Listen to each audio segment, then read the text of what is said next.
Hi, Steven here from the Noisecast, and I have with me a Samsung Galaxy Tab 8.9. The 8.9 refers to the 8.9 diagonal screen size of the device.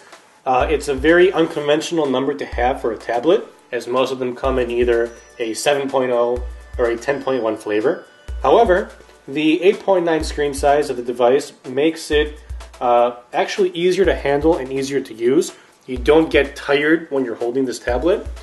As you can see, when I'm holding it in portrait mode or when I'm holding it in landscape mode, the distribution of weight and the center of gravity is closer to my hand. So when I do hold it like this for an extended period of time and I'm doing whatever it is I'm going to do on my tablet, I don't get as much of a pull from gravity on the far end of the tablet. So my hand doesn't get tired as easily or as often as it would with a larger tablet.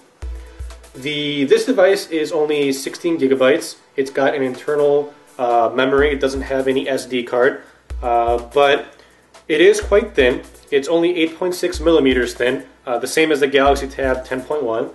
It also comes in a 32 gigabyte flavor, and as of right now, the device is going for $449 as opposed to the $469 that it was when it first got released. The Galaxy Tab 8.9 features Android 3.1 Honeycomb. Like any other Android device, it has a bunch of home screens you could customize with widgets or icons. It has 4 soft keys at the bottom that feature home, back, a multitasking button, as well as a screenshot button. In addition, when you click on your clock, you can see all the toggles like Wi-Fi, GPS, etc., as well as your brightness and your settings.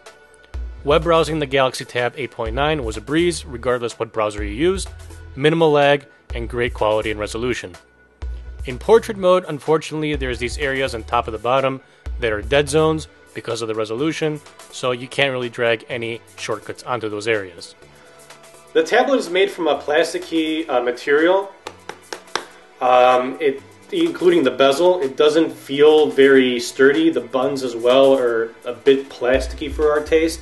However, when you try to put pressure on it and bend it, it holds on its own. It doesn't give in to that. So it is quite sturdy, but it still does give you the illusion that it is a fragile device. Either way, we do not recommend you drop this tablet.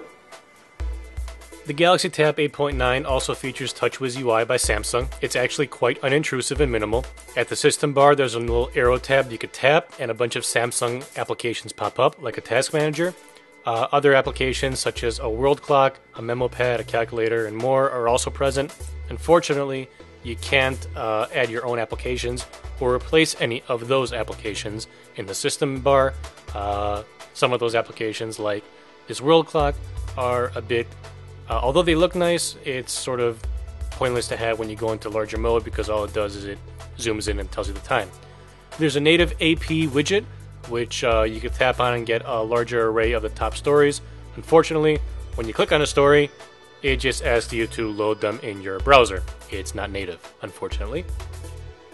There's an AccuWeather app as well, which provides a nice tablet version of the AccuWeather app, and the screenshot button is also a nice addition by Samsung.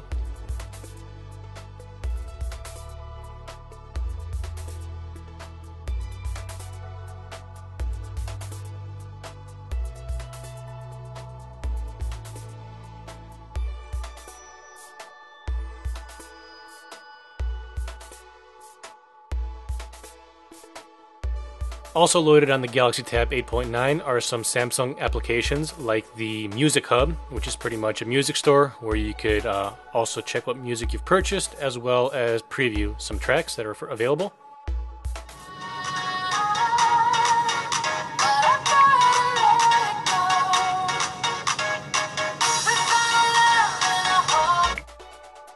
The Media Hub by Samsung also allows you to purchase and rent movies. It gives you some high-definition previews of some movies, like the trailers. Unfortunately, TV shows are all $199 to own, regardless of how old they are, and movies $399 to rent, and ownership varies depending on whatever the publisher decided the price they want to be on ownership. Samsung Apps is also Samsung's version of the Android marketplace. They feature their own apps. It's not as diverse as the Android market.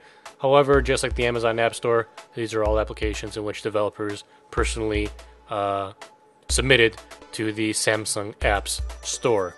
Not much to have here, but it does feature some nice applications that you can find on the market. Overall, we were quite impressed with the Galaxy Tab 8.9 by Samsung. It's got an amazing processor, the Tegra 2. It's going to give you at least a couple of days of battery life if you're a casual user. If you're a very heavy-duty user, expect at least most part of 1 day or at least 1 day of battery life on a single charge. The TouchWiz UI, it's very unintrusive. It's very unoffensive. It stays in the background, so you don't have to worry about the TouchWiz UI taking away from your Android experience as some other UIs from manufacturers do. And lastly, the display, it's very crisp, it's clear, it's got a good resolution to it, and it's very soft on the eyes. And also, it's not a smudge magnet. You could pretty much use this device normally, and the only time you will notice fingerprints and smudges is when you turn it off, in which case a simple wipe will fix that. Unfortunately, that plasticky build it has to it doesn't really justify the $449 price tag, especially considering the Galaxy Tab 10.1 is only $50 more than this device, and it features pretty much the same internal hardware, the same software and things like that. So it's really your call on whether or not you want this device or you want the 10.1. The prices are quite close together.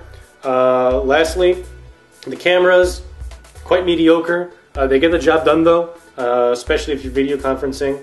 Unfortunately, when you are video conferencing and you're using that headphone jack over here, it's right above where the camera is, the front-facing one. So we would appreciate it if Samsung actually moved the headphone jack to one of the corners, so that way when you're using your headphones to watch a movie, to video conference, etc., it never goes in the way of the screen and it doesn't ever block the camera.